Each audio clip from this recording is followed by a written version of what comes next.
Di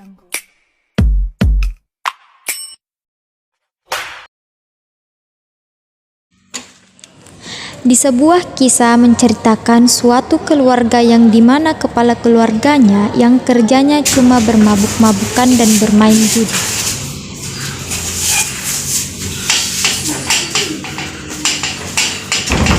Buka.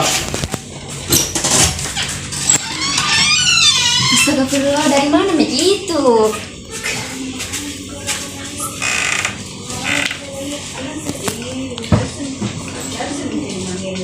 Dari mana begitu? Astaga, nah kenapa bisa seperti ini, Ki? Dia mau, masuk mau. Ini paling istirahat, Ki, balik dulu. Emosi yang tidak mereda membuat istrinya kehilangan rasa kesabarannya. Kenapa kesel kau ganggu? Hai, salah subuh Ki berjamaah. Sholat mau sendiri, masuk mau. Dari awal tak menikah selalu begitu sifatnya, capek ke sama sikapta. Jadi apa mau ini? Mau cerai sama kita? Oke pale, kalau itu mau nu, kutarak kok. Oke, pergi mah. Pertengkaran ini dilihat oleh anaknya yang pertama, membuat anaknya mengalami depresi dan trauma, sehingga dia melakukan hal yang menyimpang untuk menyenangkan dirinya.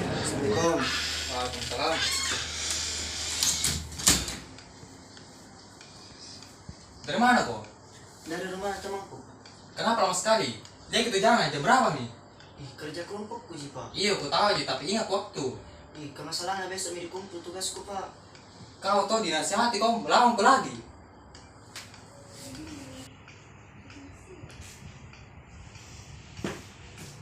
Apa ini?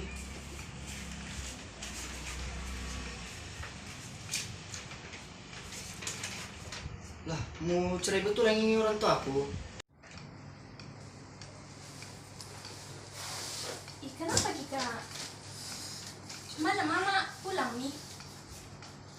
Baca mie sendiri.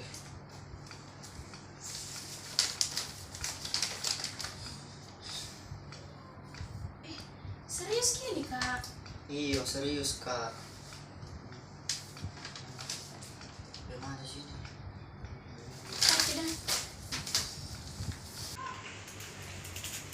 Oh, halo. Oh, ada Miki. Oke.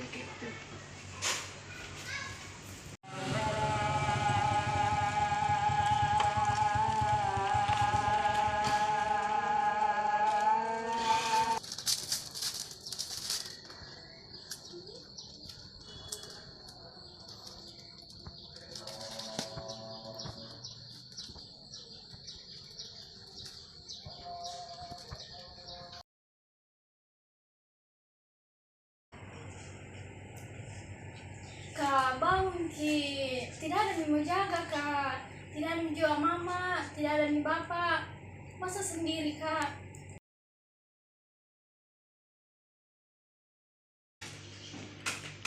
Permisi, Dok. Bagaimana hasil labnya kakakku, Dok? Terkena penyakit apa, Ki? Ini kita baca dulu hasil labnya. Apa itu penyakit HIV/AIDS, Dok? HIV atau Human Immunodeficiency Virus adalah virus yang merusak sistem kekebalan tubuh dengan menginfeksi dan menghancurkan sel CD4, dan daya tahan tubuh akan semakin melemah sehingga rentan diserang berbagai penyakit. HIV tidak segera ditangani atau berkembang menjadi kondisi serius atau disebut dengan AIDS. AIDS adalah stadium akhir dari infeksi HIV. Kemampuan tubuh untuk melawan infeksi sudah hilang sepenuhnya. Oh, itu yang dimaksud dengan virus HIV/AIDS. Bagaimana penularan penyakit tersebut, Dok? Jadi, penularan HIV/AIDS itu banyak macam. Yang pertama, penggunaan narkoba jenis jarum suntik 2 kali pakai. Yang kedua, berhubungan seks berganti-ganti pasangan. Yang ketiga, ibu hamil positif HIV kepada bayinya. Yang keempat, transfusi darah oleh pendonor yang positif terkena virus HIV. Dan yang terakhir itu terkena atau terbentuknya cairan vagina atau sperma. Oh, begitu, Dok. Terima kasih atas penjelasannya. Iya, sama-sama. Oke, permisi, Dok. Ya. Dampak orang yang terkena HIV/AIDS terbagi menjadi 2, yaitu dampak yang menular dan dampak yang tidak menular. Dampak menular terbagi menjadi yang pertama, hubungan seks berganti-ganti pasangan. Kedua, peralatan suntik lainnya dengan orang-orang yang terkontaminasi HIV/AIDS. Yang ketiga, peralatan tato dan termasuk tinta yang tidak disterilkan. Keempat, penyakit menular seksual atau PMS. Kelima, penularan dari ibu ke bayinya saat proses kehamilan, melahirkan dan menyusui. Dampak tidak menular terbagi menjadi 1. Bersentuhan dan berjabatan tangan. Kedua, berpelukan dan berciuman. Ketiga, batuk dan bersin. Keempat, menggunakan kolam renang atau dudukan toilet yang sama. Kelima, berbagi peralatan makan atau makanan yang sama.